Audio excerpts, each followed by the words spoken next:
Mubashshir Ahmad Istanbulda qo'lga olindi. Rossiyaning Ukrainadagi sobiq qo'mondoni Jazoirda ko'rinish berdi. U Prigojin isyonidan keyin yo'qolib qolgandi. Rossiyada trevoga. Butun Kursk viloyati bo'ylab raketaviy xavf e'lon qilindi. O'zbekistonliklar eng ko'p Green Card yutganlar orasida birinchi o'rinni egalladi. AQSh Ukrainaga qabristonda olingan F-16 samolyotlarini yubormoqda. Tramp Istanbulda Rossiya va Ukraina o'rtasidagi uchrashuvga borishi mumkin. Endi esa batafsil.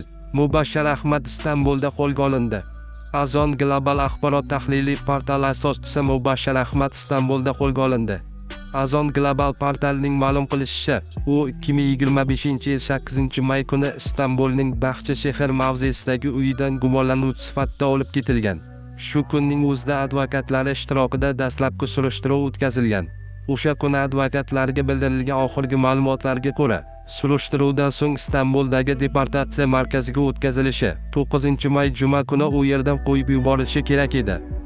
Ammo oradan 4 kun o'tgan bo'lsa-da, immigratsiya boshqarmasi Mubashshir Ahmadning qayerdaligi, sog'lig'i va sud jarayoni haqida advokatlariga ham yaqinlariga ham hech qanday ma'lumot bermagan. Vaholanki Turkiya qonunchiligiga ko'ra, nazoratda ushlab turilgan shaxsning oilasiga bu haqida ma'lumot berilishi, uning o'ziga ham yaqinlari bilan muloqot qilishga izn etilishi belgilab qo'yilgan. Bu borada qandaydir ma'lumot, yangilik bo'lishi bilan sizlarni xabardor qilamiz. Bu orada urkishi mumkin bo'lgan har qanday asossiz xabarlarga e'tibor bermasligingizni so'raymiz, deyiladi Azon Global xabarida. 2025-yilning fevralida Ichki ishlar vazirligi Mubashshir Ahmad qidiruvga berilganini ma'lum qilgandi. Toshkent shahar Shayxontohur tumani Ichki ishlar boshqarmasi tergov bo'limi tomonidan 2023-yil 11-avgust kuni unga nisbatan Jinoyat kodeksining 244 moddasi bilan jinoyat ishi qo'zg'atilgan. Rossiyaning Ukrainadagi sobiq qo'mondoni Jazoirda ko'rinish berdi. U Prigojin isyonidan keyin yo'qolib qolgandi. Rossiyaning Ukraina hududidagi Birlashgan Qo'shinlar guruhining sobiq qo'mondoni, armiya generali Sergey Surovikin hozirda Jazoirda ishlayotgani ma'lum bo'ldi.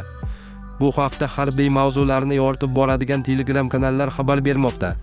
Ular 9-may g'alaba kuni munosabati bilan Rossiyaning Jazoirdagi elchixonasi tomonidan e'lon qilingan suratlarga e'tibor qaratgan. Ushbu suratlarda Surovikin ham aks etgan. Elchixona xabarida generalning ismi tilga olinmagan. Biroq uning rossiyalik harbiy mutaxassislar guruhi rahbari sifatida lavozimi keltirilgan. Surovikin 2023-yil yozda Yevgeniy Prigojinning isyonidan keyin ommaga ko'rinish bermay qo'ygan.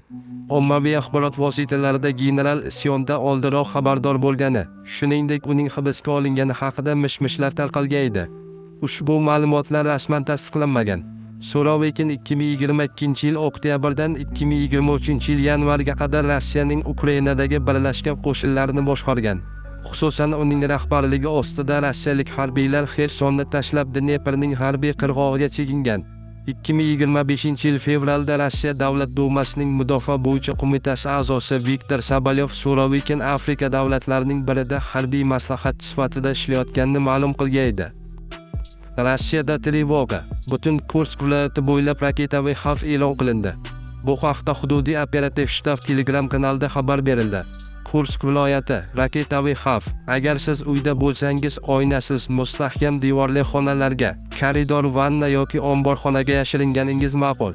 Agar ko'chada bo'lsangiz, yaqinroqdagi bino yoki xavfsiz panagohga kiring, deyiladi xabarda. Rossiya armiyasi Ukraina qurolli kuchlarining Kursk chegarasi hududiga bostirib kirish urinishlariga qarshi harakatlarni davom ettirmoqda. Kursk viloyatida sutka davomida raketaviy xavf tufayli sirena 8 marta ishga tushirilgan. Eng so'nggi sirena Moskva vaqti bilan soat 23:19 da yangragan. Jami sutkada raketaviy xavf taxminan 11 soat saqlangan. Avvalroq Ukraina qo'shinlari Kursk viloyatidagi Reysk shahriga zarba bergani xabar qilingan edi. Ukraina qurolli kuchlari Kursk viloyatidagi Reysk shahriga raketa hujumi uyushtirdi. Natijada 3 kishi yaralandi, degan viloyat gubernatori vazifani bajaruvchi Aleksandr Xensteyn 11-may yakshanba kuni Telegramda. Green Card 2025da eng ko'p o'rinni o'zbekistonliklar qo'lga kiritdi. AQSh hukumatining 2025-yil uchun turli millatga mansub immigrantlar vizasi Green Card javoblari e'lon qilindi.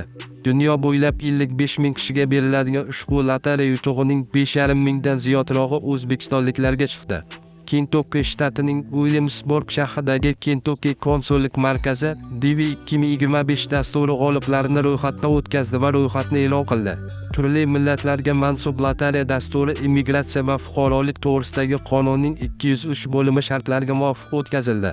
Bunda Amerika Qo'shma Shtatlariga immigratsiya darajasi past bo'lgan mamlakatlardan kelgan shaxslarga har yili 55 mingtagacha doimiy yashash vizalarini taqdim etiladi. Green Card chet el fuqarolariga AQShda rasman ishlash imkoniyatini beruvchi shaxsni tasdiqlovchi hujjatdir. Har yili butun dunyo bo'ylab minglab aholi lotereyada yutib oladi va AQShga rasman ko'chib o'tish imkoniyatiga ega bo'ladi. AQSh Ukrainaga qabristonda olingan F-16 samolyotlarini yubormoqda.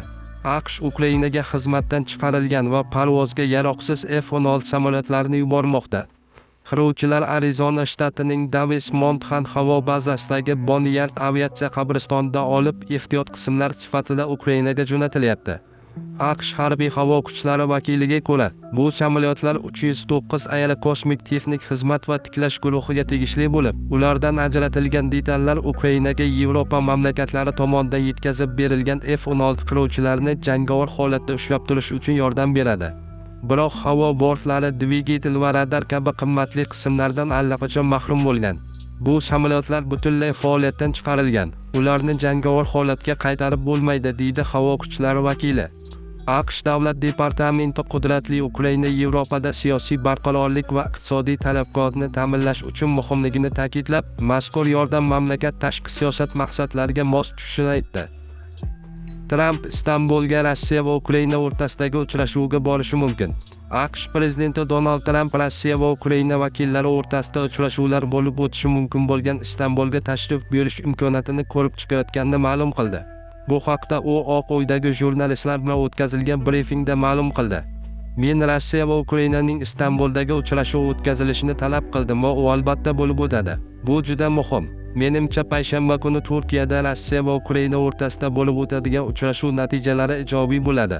Bu qonga botgan dahshatli urushni to'xtatish kerak. Bu qonli janggoh. Har hafta 5000 dan ortiq odam halok bo'lmoqda. Bu raqamlar taxminiy, aslida undan ham ko'p. Bular ichida amerikaliklar yo'q. Bu rossiyaliklar, ukrainaliklar oddiy insonlar. Ular Ikkinchi jahon urushidan beri ko'rilmagan miqyosda qirilmoqda. Har hafta bu janglar asosan dronlar yordamida bo'lmoqda. Urushning yangi, shafqatsiz va vahshiy shakli. Men ochig'i payshanba kuni o'sha yerga uchib borishni ham o'yladim, lekin o'sha kuni qayerda bo'lishimni bilmayman.